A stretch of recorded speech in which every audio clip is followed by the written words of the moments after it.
Oncolovers! Bem-vindos a mais um episódio do BioOncoCast. Vocês já sabem que esse projeto traz profissionais que são referência, que inspiram a gente. E hoje eu tô aqui com duas queridas, duas amigas e duas profissionais amadas aí por muitos de nós.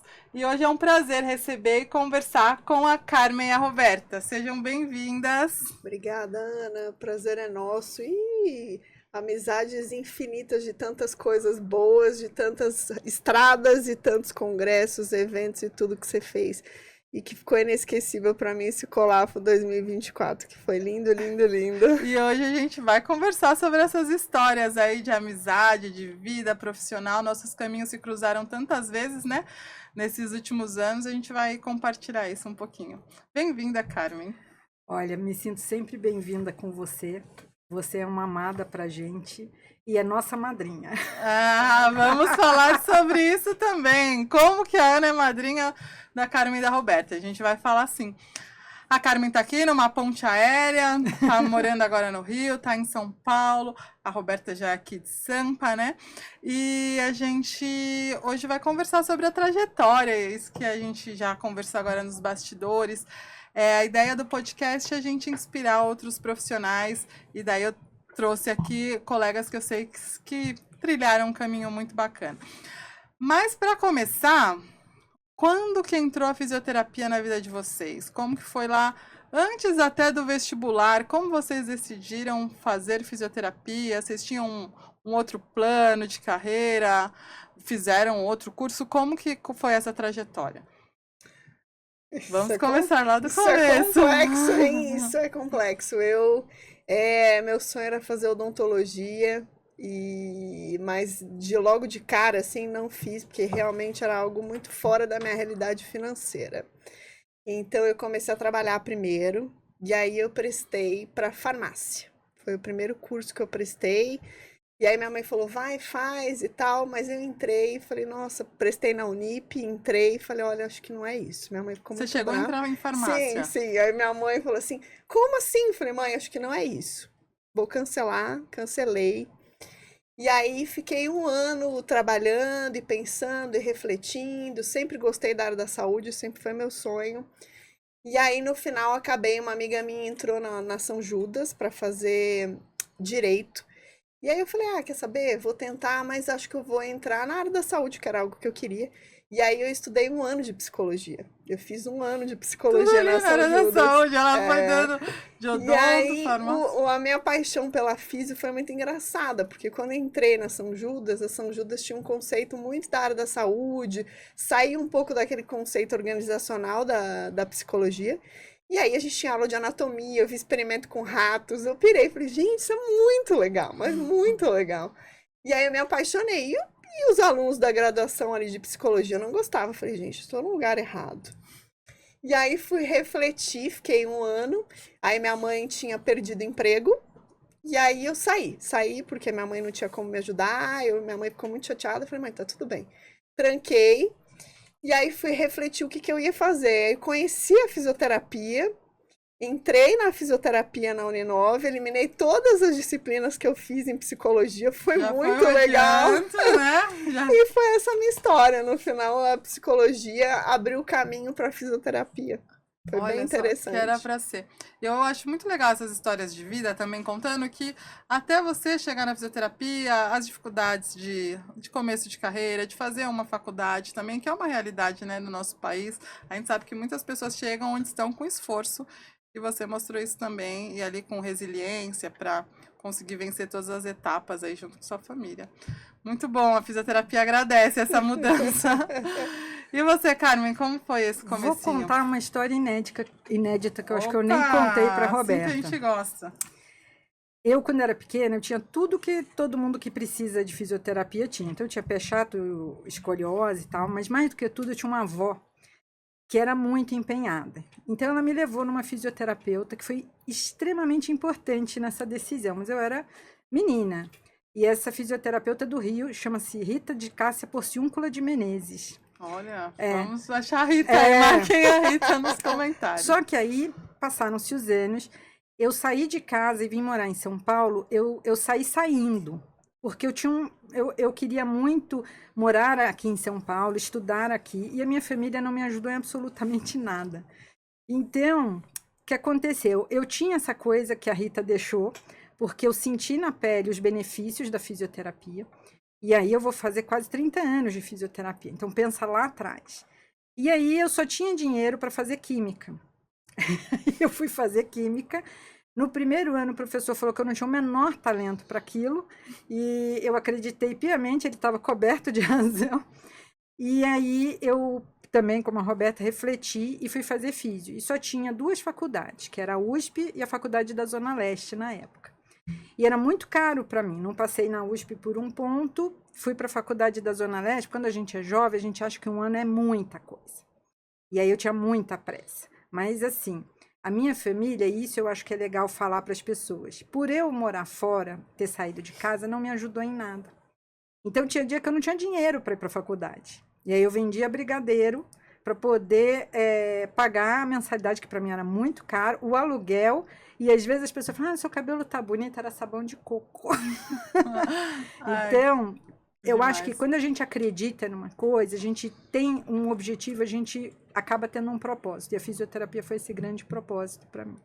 Cara, que legal. E senti também de compartilhar uma história que não é minha, mas eu fiz faculdade porque uma tia minha investiu em mim e falou, Ana, vai, você precisa estudar, muito inteligente, vai fazer o curso.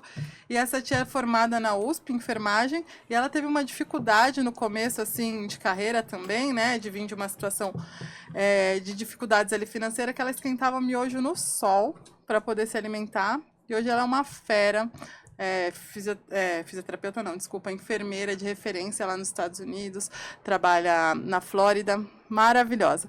Então essas dificuldades acho que tornam a gente mais forte, né, no final. Ah, torna. Não é? Vai moldando o nosso caráter, moldando a gente. Eu vou falar por mim, que todo mundo acha que eu não tive nenhuma dificuldade. Pois é, Carmen. A Carmen, né? A gente vê essa festa.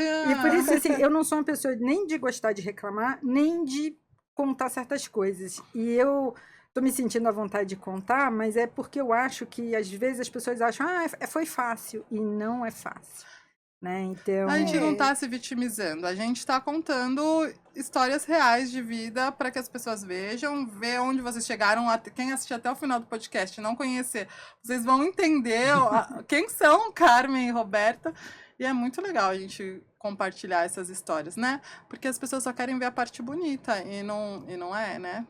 Eu não é assim. Costumo dizer que as pessoas mentem, né? Já dizia o Dr. House na série, né? As pessoas mentem. E assim, a diferença entre nós e essas pessoas é que muita gente não fala a verdade e as pessoas saem acreditando naquela ideologia criada, construída, bonita. E todo mundo passa dificuldades no início, no meio, no final, em alguma fase da vida. Mas eu acho que o mais importante é você acreditar em você. E você é o maior exemplo disso, né? Eu acho que as pessoas acham que para todo mundo, aquele cenário para ela foi mais ou menos, mas é difícil para todo mundo. É aquela fase que a gente estuda, né? Eu tinha que trabalhar para pagar a faculdade, era só isso que eu conseguia pagar, nada mais. E era o que dava. E a minha mãe falava, o resto eu pago e tá tudo bem. Mas eu também não tinha dinheiro para fazer absolutamente nada. E eu tinha que pegar todas as minhas férias para pagar a rematrícula da faculdade, era o que dava para fazer. Então, as histórias, elas vão se juntando a partir de um dia a dia acontecendo, né? Isso é a realidade nua e crua, né, da vida. E a gente ter prioridades, né? No nosso país, estudar é um ato de resistência, né? Então, quando a gente prioriza estudar, fazer uma faculdade, fazer uma pós-graduação, continuar se especializando, é maravilhoso. Já amei, já tô à vontade aqui. A gente falou que ia ser um papo de amigas e tá, só faltou o chazinho no lugar da água aqui. Mas a minha próxima pergunta é assim, vocês acham que a escolha dessa carreira, dessa profissão, também moldou a vida pessoal de vocês? De alguma forma, como a fisioterapia moldou a Carmen Varela, não a Carmen fisioterapeuta? E eu acho que isso talvez... Como vocês são de 2 áreas, é importante a gente falar, até mais, né? A acupuntura, saúde da mulher, a onco, são áreas que mexem com a gente, assim, como pessoa também. Como a profissão molda você hoje como pessoa? Quem quer começar? Robertinha. Eu acho que assim, no trajeto da físio, que eu falei, isso foi só história para entrar na físio, né? Uhum. Mas dentro da fisioterapia, eu costumo dizer agora que eu acho que eu me perdi de tanto que eu fiz formações e tudo mais. Minha primeira formação em fisioterapia foram duas áreas completamente diferentes da saúde da mulher. Foi atividade física, exercício físico, distúrbios de sono, que foi na Escola Paulista, que eu comecei em 2009. E antes disso, eu fiz uma especialização em ecoterapia.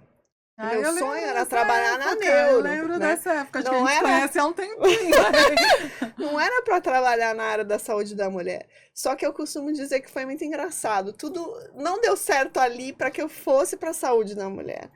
Então, eu acho que foi o grande boom da saúde na mulher, né? Entrar em 2013, ou na Onco mesmo, porque aí era saúde da mulher e Onco, foi o boom dessa nossa área, né? De 2013 para cá. A Bionco nasceu em 2012, 2013. Então foi a subida das coisas. Acho que a gente tinha que estar nesse momento com essas pessoas e de fato mudou minha vida, mudou minha forma de ser, mudou minha conduta como mulher. E eu venho falando muito, muda minha forma de ser mãe, que eu explico para minha filha o que é vagina, o que é mama, vendo as coisas, e minha filha só tem 6 anos. E aí as pessoas ficam assim, nossa, como assim, né? Porque quando a gente trabalha com isso, com saúde da mulher, a gente tem que deixar todo mundo muito confortável, né? Isso é o normal. Eu acho que para as crianças é super importante mesmo, pensando, se a gente for entrar nesse assunto, né, pensando em abuso sexual, em tudo isso, quebrar esse tabu sobre sexo, Sim, sobre e não o é, corpo, né, não né? tem só a ver com isso, tem a ver com se conhecer. Quanto mais a Também. criança se conhecer, mais ela vai saber te dizer sobre essas questões de abuso que a gente tem tanto medo, né? Exato. Então eu acho que a principal dica de hoje, acho que é como mãe, né? Porque acho que hoje muda tudo, né? Você fala, nossa, isso eu não quero pra mim, então eu vou ensinar desde o do marco zero, né? É ver as nossos modelos, né? Que a gente tem, modelos de vagina, modelos de mama. Ela fala, mãe, que legal, isso é tanto. Esses dias olhando a cicatriz da minha cesárea, mãe, o bebê sai por aqui. Não, o bebê sai pela periquita. E aí, então eu acho que isso é incrível, né? Você coloca Poder para uma dialogar. criança que tudo isso é tão normal, né? Eu acho que fica esse recado aí que a saúde da mulher, que foi sua pergunta, é modificadora, né? Transforma pessoas. A ONC, então, nem se fala, né? A ONC te faz olhar a vida por outro olhar, outro prisma, né? Eu sou tia encantada com Madu, né? Mas a minha filha tem 29 anos e eu a tive no último ano de faculdade. Então, eu a criei numa bola de Então boba, isso é tia. mais uma história, né? Você engravidou durante a graduação. É, no último ano de faculdade. E então todas as pessoas que estudaram comigo, a Gil era a criança Mascote. que ia para a bola de boba, a gente levava os pacientes da clínica escola para o circo, ela ia junto. E eu acho e concordo com a Roberta que não tem como. Nós, fisioterapeutas, ficamos muito tempo com o paciente, né? 1 hora com o paciente. Você aprende muitas coisas do aspecto humano, inclusive de como lidar com as adversidades. Né? Eu acho que não tem como você não ver uma situação e se colocar nela e falar, puxa, eu vou fazer o melhor por essa pessoa, vou fazer o melhor para que a minha família ou eu, não, que a gente não adoeça, ou que a gente não chegue nessa situação. E a gente tem essa função no setor primário de informação. Né? Então, eu acho que é tudo isso. Né? E eu acho que nós, fisioterapeutas, a gente sempre vai agregando conhecimento. Né? Eu comecei, quando saí da faculdade, em ortopedia e neuro. Né? Depois a gente fala da acupuntura. Mas eu fiz várias trajetórias e todas elas se somaram, nunca se anularam, né? Então eu vejo como a Roberta, né? A gente vai agregando conhecimento, né? Isso é importante falar também para alguns profissionais em relação à transição de carreira, né? Porque às vezes a pessoa está muito tempo numa área, fica pensando, eu vou mudar. Mas as coisas se somam. Se você vê que agora faz sentido você atuar numa outra área, é legal. Nunca Nada tenha medo de desperdiçado. mudar. Nunca tenha medo de mudar. A gente criou nosso vínculo, se estreitou por conta que a gente fez ali a pós-graduação juntas. Acho que a Roberta está fazendo doutorado, eu e a Carmen mestrado, né, na Unifesp. E lá a gente também atendia muitas pacientes com linfedema. O projeto, né? Na verdade, te conheci, acho que no primeiro evento que você fez, Ana, inesquecível, no servidor público. Foi lá, foi até antes. Não, sim, a gente conheceu, a gente fez a mesma faculdade, Sim, né? Não lembro da faculdade da gente. Mas eu lembrei de você. É. Você era da manhã, tinha o conforto de estudar de manhã. E à tarde e eu estudava à noite. Mas os vínculos se estreitaram durante a graduação. E lá a gente atendia pacientes com linfedema e tudo mais. Inclusive, a gente está aqui com a linha da MED, que é referência no tratamento de pacientes com linfedema, a parte toda de terapia compressiva, né? O Circade, material maravilhoso. Quem não conhece a MED ainda, siga a MED nas redes, entre em contato com os representantes. Eu uso, indico para os meus pacientes. E tratar linfedema era o nosso carro-chefe lá, né? Porque meu mestrado era voltado a isso. Peguei alguns pacientes da Roberta também. E vamos falar um pouquinho sobre essa fase de... Você está fazendo ainda, né? Você tá no... Não, já acabei Acabou o doutorado. Já. Encerrou, Carmen? Parou no mestrado? Parei, não tem mais. Eu parei no mestrado também, Carmen. Não é, tá bom. Não é questão de idade, é de prioridades, foco ali no que estou ali. E vocês foram muito fortes para, principalmente a Roberta, né, para a área de pesquisa, mas a Carmen também entrou em relação a autoras de livro. E daí a gente vai começar a entrar nesse projeto do Oncocultura. Vamos falar um pouquinho sobre o que é o Oncocultura. Falamos das áreas que vocês vieram, somando a acupunturistas que são, e nasceu a Oncocultura. E daí a gente pode falar do apadrinhamento, como aconteceu, e do livro que levou vocês, que vieram da pesquisa também, para essa parte de autoras. Pesquisadora, autora, fisioterapeuta? Vamos lá. Olha, eu até para servir de exemplo, eu fui para a saúde da mulher porque eu atendia pré e pós-operatório de coluna. E aí eu tive pacientes que me pediram para cuidar da incontinência urinária. E foi isso que me levou. Eu conheci algumas físios da Unifesp que me levaram à prova, que aí eu fiz, cheguei lá. Roberta foi minha preceptora e eu fiz 1 ano de especialização, isso já com 40 anos, né? Hoje eu tenho 54. E aí a Roberta estava no mestrado e eu estava fazendo a especialização na saúde da mulher. Roberta foi minha preceptora. Logo a gente teve uma identificação por causa da acupuntura. Roberta ia até fazer uma palestra. E aí a gente começou a perceber muitas coisas em comum. E trocar ideia e perceber que a gente, todo aquele assunto era muito importante, muito relevante, e que não tinha ninguém olhando para isso, as pacientes não tinham uma assistência adequada. E quando a gente falava, estava assim, a gente começou a ver o que fundamentava, a gente começou a estudar. E aí a Roberta estava finalizando o mestrado dela e eu estava finalizando a especialização, recebi o convite para fazer o mestrado e eu, numa das visitas ao médico, com as pacientes no médico, eu percebi que, no meu caso, eu podia falar sobre acupuntura no aumento da imunidade. E aí a Roberta também, o que a gente fez uma linha de tempo na quimioterapia, então eu fazia acupuntura na quimio vermelha para o aumento da imunidade e a Rô durante a quimio branca para neuropatia periférica induzida pela da quimio. Sensibilidade. E aí a gente conheceu pessoas, mestres maravilhosos, pessoas que só agregaram na nossa caminhada, para a gente falar sobre língua, para a gente avaliar, né, Roberto? Sim. E aí, nisso, a gente foi fazendo a nossa pesquisa, veio o Madu, né? E dentro disso tudo, a gente fez os cursos, né? Aí depois eu vou deixar para a Roberta falar do nosso amadrinhamento. E a gente sentiu que o livro seria uma forma de expandir esse conhecimento, porque o Brasil é muito grande. E se a gente, em São Paulo, no maior centro de mastologia, percebia a dificuldade de acesso à informação relevante, importante, né? Que o paciente soubesse que não era misticismo, não era crendice, que tinha evidência científica e que todos os grandes centros de oncologia do mundo têm oncologia integrativa. Né? Então a gente sentiu essa necessidade. Estava dentro da gente, né, Rô? Sim, sem Agora sombra acabou. de dúvida. Não, mas, Carmen, vamos pra Rô, mas eu queria que você destrinchasse um pouco mais, porque para mim, Ana Paula, vocês são as pioneiras dentro da fisioterapia de falar sobre medicina integrativa dentro da oncologia. Então vamos vamos jogar a informação isso. importante. Hoje, no Brasil, as únicas pessoas que pesquisaram sobre isso sou eu e a Carmen.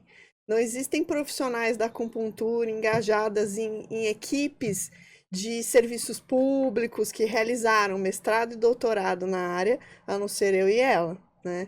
Então, a linha de pesquisa, de fato, fomos nós que abrimos isso, né, de forma real, onde a gente conseguiu publicação, onde a gente conseguiu divulgação em congressos brasileiros, onde a gente premiações, onde a gente ministra módulos em várias faculdades de São Paulo, fora de São Paulo, em outros estados, né? A gente é convidada com frequência para dar aulas remotas em outros estados.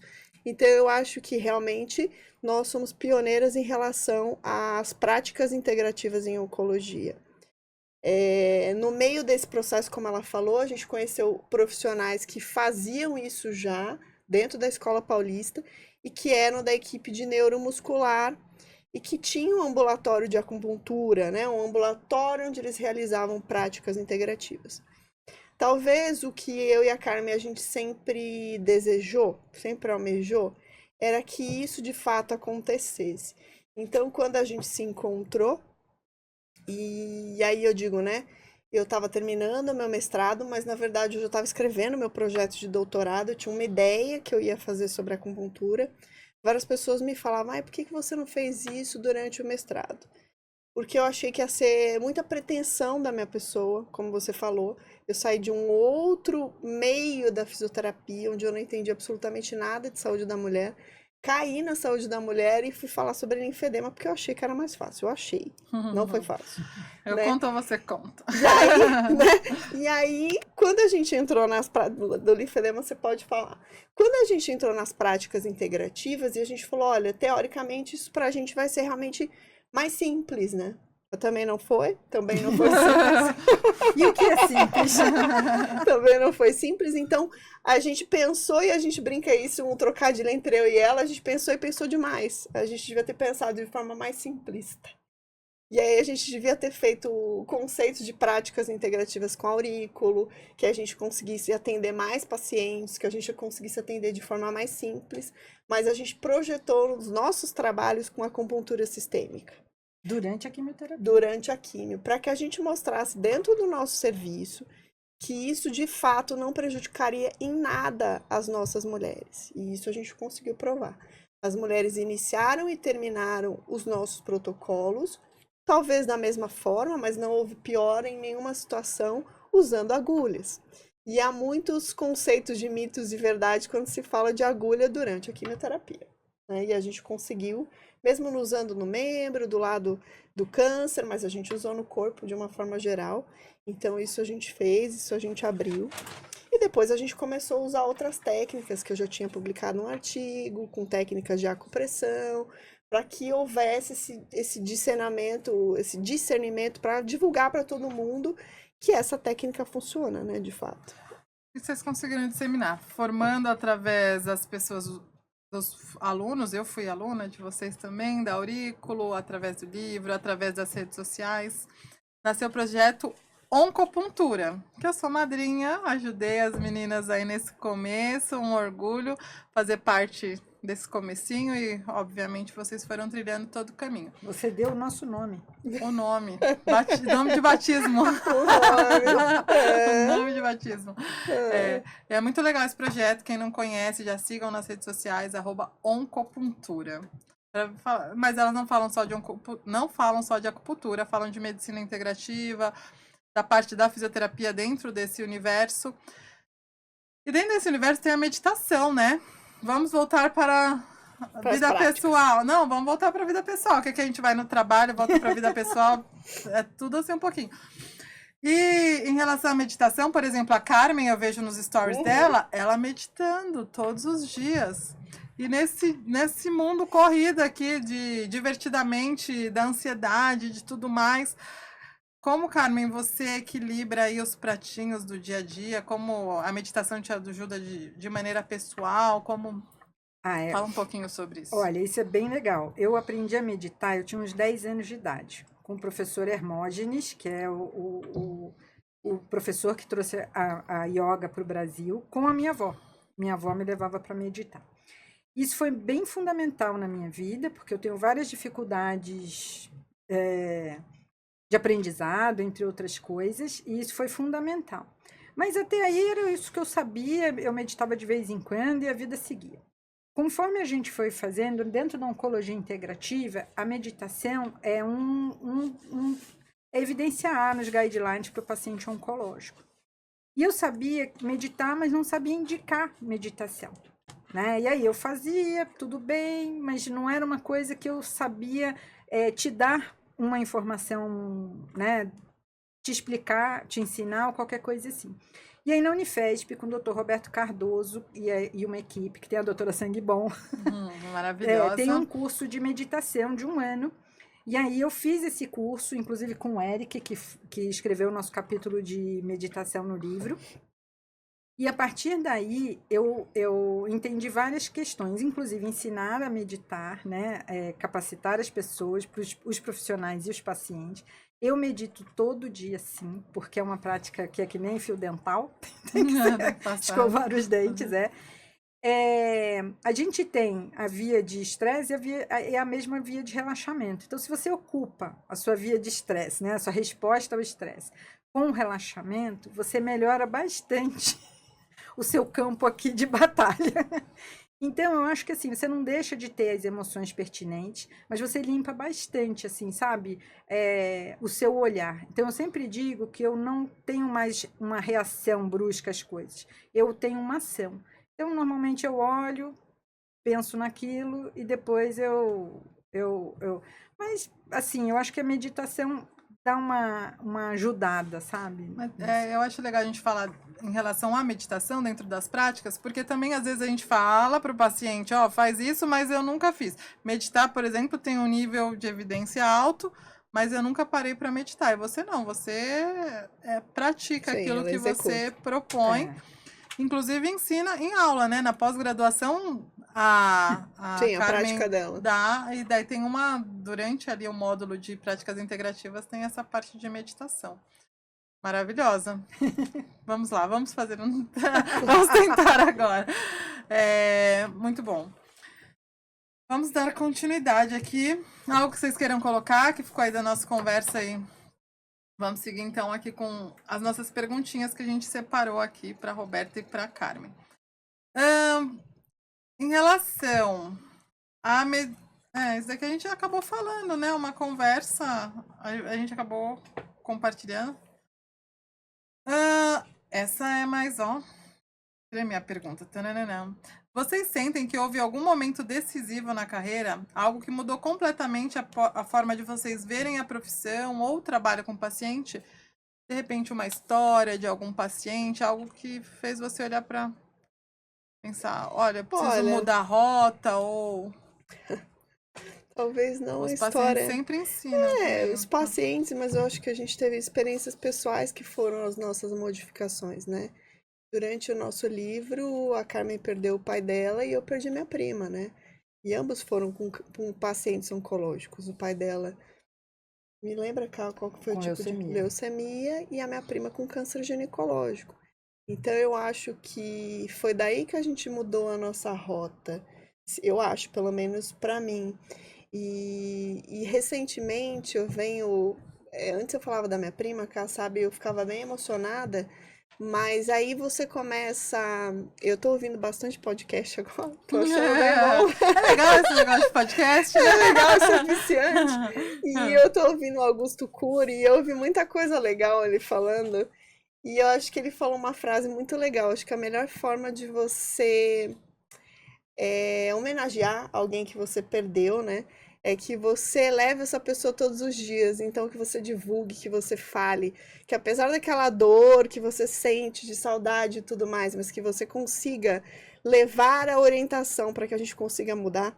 E no final, minha prima foi um câncer ginecológico, a gente sabe que a maioria tem uma ligação com HPV, né? É uma situação prevenível, é algo que pode ser prevenido, uma leucemia não, mas um câncer ginecológico sim. A gente luta muito para que essas meninas e meninos tomem essa vacina, né? Saiu o último resultado dos 10 anos, o quanto tiveram contato, né, com esse vírus foi muito baixo para quem tomou a vacina. Então, assim, no final isso acalenta meu coração, me deixa calma, porque, assim, era o que a minha prima queria. E eu acho que isso acalma meu coração. Acho que pra mim, né, cara? Não sei o que foi pra você. Eu acho que é muito transformador. Todo paciente, assim, culminou, eu acho que nessas duas grandes perdas, a gente sempre se colocou no lugar do paciente, mas dessa vez a gente sentiu. E é aquilo que a gente fala, né? Todos nós podemos ser um dia pacientes ou familiar, né? Ou ser alguém que a gente ama. E a gente ouviu muitas histórias. Eu acho que o tempo, né? De como o tempo é importante, né? E isso que a Roberta falou, eu acredito. Eu acho que a maior forma, a gente nunca morre, a gente vive dentro das pessoas que nos amam, né? Então acaba que isso vai humanizando a gente, trazendo essa compreensão, né? Esse olhar para o paciente, percebendo que não é só técnica, não é só protocolo, né? Tem um componente humano que vai sendo modificado a cada atendimento, a cada jornada que a gente vai fazendo, né? Isso, Eu acho que de uma pessoa agora você fez eu lembrar, cá falando de mulheres, tiveram várias que a gente atendeu. A gente tem uma muito querida, até falar o nome dela porque ela adora, a Suzane, é uma pessoa muito querida do ambulatório. E ela marcou a gente em várias fases, né? Descobriu a metástase com a gente, tá viva. Teve o primeiro neto, agora teve o segundo, então a gente acompanha a vida dela, Ela tá em chorra-chorra e a né? gente tá ligada. E teve uma outra paciente, que era aquela nossa paciente, a Eliana, aquela que gravou um áudio, lembra que eu te mostrei? E que foi muito interessante. Foi no meio da pandemia. Ela me mandou um áudio tão lindo falando sobre a pesquisa, que o fato de ter feito acupuntura mudou a vida dela e que ela achava que a acupuntura não tinha valor nenhum, mas até que ela fez a acupuntura e ela levantava da cama e ela tinha toda a mudança daquele cenário da qualidade de vida dela, né, que é o que a gente quer. E eu guardei aquele áudio. E essa paciente evoluiu depois da cirurgia com uma metástase e morreu assim em dias. E aquilo me impressionou tanto porque ela falou frases tão lindas, e que às vezes vem pra gente de forma tão gratuita, né? Que é o que a gente quer, ser reconhecido. Não é ser reconhecido financeiramente, a gente quer reconhecimento por amor, por dedicação, por mudar a vida dessa pessoa que tá mudando a história dela com o marido, com o filho e tantas outras, né, cara? Só lembrei, mas foram muitas, né? Eu já vi uma frase que a pessoa só morre quando o nome dela é dito a última vez aqui na Terra. Então hoje a gente reviveu todas essas pessoas aí aqui no nosso podcast. Mas sabe uma coisa? Complementando agora, eu acho que tem esse lado que é extremamente importante, que a gente está falando da gente, né? Do nosso coração. Mas eu acho que nós, enquanto físios, e nós três aqui, sempre lutamos para ter físio em todos os lugares, né? E assim, a gente sabe, isso mostra pra gente que a gente é importante. As evidências científicas mostram que a gente é importante. Mas na política do dia a dia, a gente está sempre ali lutando. E isso mostra, assim, cada reconhecimento de paciente leva para a equipe inteira, né? Reverbera a importância do físio em todas as etapas do tratamento, né? Maravilhoso. Daí já dá o corte, viu, Cleiton, que tá fazendo a edição, um corte maravilhoso. Quem tá assistindo na íntegra aqui também com a gente. É importante mesmo a fisioterapia especializada, né? A gente fala, mas parece que já tá tudo resolvido, mas não, a gente sabe a dificuldade ainda desses pacientes terem acesso a profissionais especializados. Bom, para muitos dos nossos ouvintes, vocês são inspiração, que já conhecem, que vão vir aqui para o podcast, por conta da nossa divulgação, que tá Roberta e Carmen aqui. Carmen falou aí quase 30 anos de carreira. mas sempre existe algum sonho, algo guardado. Você, livro, mestrado, doutorado, algo ali profissional também, algum sonho. Tem alguma coisa, algum projeto? Ou estou realizada, agora é manter o que a gente conquistou? Olha, eu digo, eu e a Carmen, a gente falou muito na pandemia que a gente não pedia nada, a gente só pedia para que a gente ficasse bem, né? E a gente tinha um sonho de escrever um livro, que foi o que a gente fez. E eu acho que é mais do que realizado o nosso sonho é Mas viver virá bem, né? outro. Ah, Eu spoiler! falei pra ela que agora eu estava fadigada, cansada mentalmente, então ela deu uma trégua para que a gente não fizesse só agora. Mas eu acho que é muito doido, né? Mas a cabeça é a mesma coisa. A gente tem outros sonhos de. Talvez acho que o nosso sonho mais longo que a gente queira ir para a China, ou como a Carmen fala que a gente vai ser convidada. Ah, eu sempre aposto no mais. É, a cara de vocês, hein? Talvez fosse isso. E parece grande, mas ao mesmo tempo é tão pequeno, né? A gente pede para que a gente tenha uma vida boa, para que a nossa família viva bem. E o que a gente chegou tá muito que bom, porque a gente alcançou algo que a gente nunca imaginou, né? Então eu acho que o livro foi um grande sonho realizado, né? Eu acho que é isso aí. A Roberta falou uma coisa que eu acho que é o que a gente tem dentro do nosso coração hoje uma certa paz de o que a gente fala, o que a gente sente, as nossas ações estão conjugadas, né? Isso chama integridade. Elas se combinam. E claro que tem coisas que a gente gostaria que acontecesse, eu acho que tem a ver com o respeito ao profissional dentro da equipe, ter fisioterapeutas em todas as, né, na químio, na rádio, tudo isso que a gente está batalhando e ainda bem está dando certo, né? E eu acho que a gente ainda vai ser convidada para ir para a China. Mas Pessoal da China. Alô? Escuta a gente, divulga a hashtag na China, Coloca traduz em mandarim. Deixa legendado. Mas uma coisa que eu acho que a oncopuntura, a gente sempre viu uma extensão da nossa família, tanto para os pacientes como para os alunos. A gente não é blogueira, mas a gente, puxa, acho que se conseguisse expressar em marketing o que a gente tem no nosso coração, bombava, né, Rô? Mas a gente tem um público fiel que sempre nos segue, que sabe o quanto a gente é séria de ter a relevância das evidências. E eu acho que se a gente conseguisse fazer o projeto ter todas essas funções que a gente acredita, que é atender um público que necessita, atender quem pode, né? Sabe, eu sempre penso aquele cafezinho que o cara que pode paga para o outro que não pode. Eu acredito muito nisso, essa rede, sabe? E os alunos, e enfim, que a gente conseguisse fazer toda essa matemática. Agora que a gente expandiu, né, Rio-São Paulo. Então. Com certeza, seria lindo, né? Eu acho que o que a gente vem tentando abrir é que agora a gente saiu desse cenário onde a gente só falava com os alunos, com a equipe da físio, de todas as áreas, como você falou, não só físios em saúde na mulher, mas físios em todas as áreas da oncologia ou até mesmo em outras áreas, como respiratória, ortopedia, enfim, né? Tantos outros que nos procuram. A gente está expandindo para que os médicos consigam entender isso agora. Acho que é o nosso maior desafio. Porque no final é o que eu sempre falo: quem abre o portal é o médico. Quem indica a acupuntura para os pacientes é o médico. E se a gente não abrir esse leque, toda hora ir lá, né? Não é só bater na porta, é mandar o livro, usar o nosso livro como algo de referência. Fica aí o que a gente está falando, de fato. A gente faz com o maior prazer, porque teve um médico lá no Rio, né, cara, de cabeça e pescoço, tão querido, recebeu o livro da paciente da Carmen, falou que estava junto ali com a gente, gostou. Então, assim, o quanto os médicos precisam descobrir o que a gente faz para que também eles possam indicar. A gente sabe que é muito difícil para eles sair procurando alguém. Além de sair procurando, esses dias eu estava falando sobre isso também. Às vezes o médico não sabe para quem indicar, ou indica para um profissional que não é especializado, não sabe exatamente isso e fica com esse receio mesmo. Já indicou para um profissional que não era e acabou não fazendo exatamente o que era para ser feito. Então a gente tem que ter esse portal mesmo aberto com os médicos e outros profissionais também agora que estão indicando cada vez mais, os né? Enfermeiros, então são parceiros tá mais aberto, também. assim. Mas obviamente o médico está ali na linha de frente, certeza. na frente, para fazer essas indicações. Bom, eu acho que vocês, dentro de sonho também, acho que o sonho de muito fisioterapeuta é assim.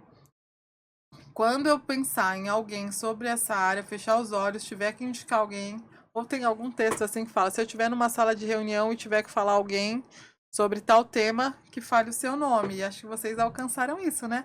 Porque hoje, quando as pessoas pensam em fisioterapia, em medicina integrativa, oncocultura, pensa o nome de vocês. Isso é uma conquista sensacional. Ai, que delícia. Não é? A gente quer acreditar nisso. Então, e uma outra coisa que eu vi também, é bom a gente receber esses elogios, porque as pessoas falam sobre modéstia, e como se a gente não pudesse receber elogios, e como se a gente Com não certeza. pudesse se orgulhar daquilo que a gente faz. Você vai ser muito exibido falando o que você faz, né? E não, a gente tem que mudar essa mentalidade. Realmente tem coisas que a gente tem que se orgulhar, falar, para que outras pessoas também possam ir lá e fazer. Um grande orgulho profissional para você. Puxa vida, são muitos. Eu acho que Sem modéstia. são muitos. Eu acho que eu me orgulho muito da nossa profissão, porque eu acho que é uma profissão extremamente importante. Então, eu já fico feliz de ser fisioterapeuta. Mas eu acho que a publicação do artigo, a nossa pesquisa, né, tudo que a gente produziu juntas, o livro, né, e eu acho que eu sempre acho que eu vou morrer aprendendo.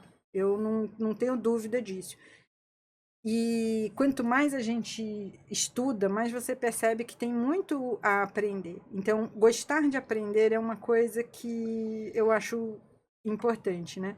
Mas eu acho que as nossas pesquisas e o livro, para mim, O que você fala? Eu acho que pra mim, o meu maior orgulho, algo que eu conquistei, né? Foi meu trajeto de pesquisa mesmo, né? Eu sempre quis fazer isso, eu sempre quis estar na Unifesp. Ela é muito Era meu sonho, né? pesquisadora. Era meu sonho fazer mestrado naquele lugar. Eu fui entrando de um lado, depois fui para outro, finalizei ali, depois fui pro doutorado com tantas complexidades, mas eu finalizei, acabei. Então, eu acho que assim, tanto que a hora que eu entreguei, eu falei, olha, isso pra mim acabou, até faria um pós-doc, mas eu acho que não. Eu acho, ela não tem certeza, então. Eu acho que não. E aí meu marido Não até, agora, meu não marido agora. até falou assim, faz agora. Eu falei, você tá maluco, eu quero respirar. Então, eu acho que o maior orgulho pra mim, pra minha família, pra todo mundo, né, foi eu ter conseguido terminar um doutorado no meio da pandemia, que foi algo complexo, com interrupção de tudo que aconteceu no nosso ambulatório, um hospital que virou só para Covid, a gente não podia atender paciente oncológico, e eu consegui, né? Prorrogou um ano, mas deu certo. Então, claro que tudo que ela falou é maravilhoso, porque foi consequência do que a gente escreveu o livro. A gente conseguiu fazer o livro. As pessoas não acreditam, mas eu e a Carmen, a gente escreveu 10 capítulos em 1 mês e meio, né? Então, é claro que tinha toda a história do que a gente tinha galgado, né? Hiperfoco. Como a gente fez isso, eu não sei. E aí a gente trabalhava, atendia, chegava à noite, a gente discutia e conseguia escrever. Então, eu acho que a trajetória é extremamente linda, né? Muito mais do que orgulhosa. E concluir algo que a gente sabe que só depende da gente é magnífico, né? Porque não tem ninguém para te ajudar. É você com você mesmo. Fazer mestrado é desafiador, mas doutorado é insano, né? É algo... É pra incentivar, é pra inspirar as pessoas. Não, E tô eu brincando, amo, mas- e eu amo. Mas é. assim, se você não tiver foco, você larga mesmo, né? Você larga mesmo. E aí, tudo que vai acontecer, você vai falar, é melhor fazer tudo e esse título aqui não vale nada. Então, eu acho que foi isso. Eu acho que pra mim foi isso. Uma doutora, maravilhoso. Só quem sabe, passa para saber a dificuldade que é. E se fosse fácil, teríamos vários por aqui. Realmente é ali o ápice ali da nossa carreira acadêmica, né? Bom, só agradecer a Activitaping, a Quark, a Med, a Secade, a Tegum, empresas parceiras para que esse podcast aconteça, para que a gente possa bater esses papos aqui gostosos, Muito conhecer obrigada. os profissionais. Obrigada a E todos. a gente já está entrando aqui na reta final do nosso podcast. Passa rápido, né? O Passou. tempo Boa. passa voando. Então, olha como a gente foi conversando aqui, vendo, né? Daquela menina que começou lá com a dificuldade, que a mãe teve que parar ali de pagar a faculdade, até a doutora Roberta. Entramos na história da Carmen, das dificuldades. Eu queria que vocês deixassem uma dica, um conselho para aqueles que estão começando na fisioterapia. E para a Carmen, nem começando, deixa esse conselho, porque a Carmen falou que estava fazendo a especialização com 40 anos, né? Então, não tem essa de tô começando, a gente pensa que é os alunos da graduação de lá 20 anos. Não, para você que quer mudar, para você que está buscando novos áreas aí dentro da fisioterapia, eu queria que vocês deixassem um conselho. Conselho de Carmen, conselho de Roberta. Vou falar uma música que a gente fala muito. Uma música? Os sonhos não envelhecem, né? Eu acho Jamais. que eu e a gente canta muito e tem muito a ver com a gente. E eu acho que é isso. Sonhos não têm idade, não tem momento da sua vida. Eu acho que a partir do momento que você traça, né, um objetivo e como diz aí o Augusto Cury, né, sonhos sem metas, sem direção, são frustrações, né? Eu acho que a gente fez isso de forma tão natural que a gente nem percebeu. A gente tinha sonhos e tinha meta. Então a gente falava, vamos fazer o livro agora, esse ano foi prorrogando.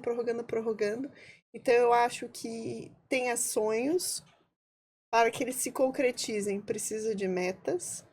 E como ela disse lá atrás, e isso aconteceu comigo também, quando a gente é muito jovem, né? Quando a gente tem 20 anos, quando a gente tem 30 anos, a gente já tem um pouco mais. E aí você quer que as coisas aconteçam rapidamente, né? E eu falo para as pessoas, eu entrei na Unifesp em 2009 e eu terminei meu doutorado em 2023. Ai, que delícia você falar isso também, porque as pessoas acham que você entrou e você vai cumprir ali no prazo. O meu mestrado também, agora eu nem lembro, mas foi passando anos aí. E é bom a gente colocar Eu isso acho também. que é isso, né, Cal? O que você quer deixar de recado? Que a música é Clube da Esquina 2. Agora a Carmen vai cantar um pedaço. Brincadeira. Eu vou poupar vocês disso. Mas eu até brinco que eu vou tatuar essa música, de tão que eu acho ela importante. Mas eu acho que é isso que a Roberta falou, né? De não ter só o sonho, a pessoa tem que... Eu acho que é a questão do propósito, né? E outra coisa é que a nossa profissão atende pessoas, né? E às vezes, no meu caso, foi isso. Você vai ampliando esse conhecimento. Não ter medo de momento algum da vida de mudar, né? Porque você está vivo, tudo pode acontecer e a gente não pode esquecer disso, né? E às vezes eu acho que mais do que tudo a faculdade, o curso, ele vai te dar tópicos, mas você deve sim não esquecer que você vai estar sempre aprendendo, né? Não encerrar naquilo, né? Sempre buscar, porque não é só para o seu paciente, é para você, né? E cuidar das relações, né? Porque a gente não consegue conquistar nada sozinhos, né? As relações, as amizades. Eu acho que é um ponto importantíssimo eu acho nisso que tudo, aqui né? É bem É um exemplo de como relacionamento e cuidar e cultivar as amizades mesmo é o ponto. E tem uma outra coisa também, que a gente pode ser o melhor profissional, mas se não formos pessoas humanas de verdade, na essência, também não faz muito sentido. E vocês são demais, por isso que vocês são minhas amigas, são inspirações também para mim, como mulher, como profissionais. E foi demais bater esse papo com vocês. Muitíssimo obrigada. Espero que em breve aí todos acompanhem esse podcast. E para encerrar,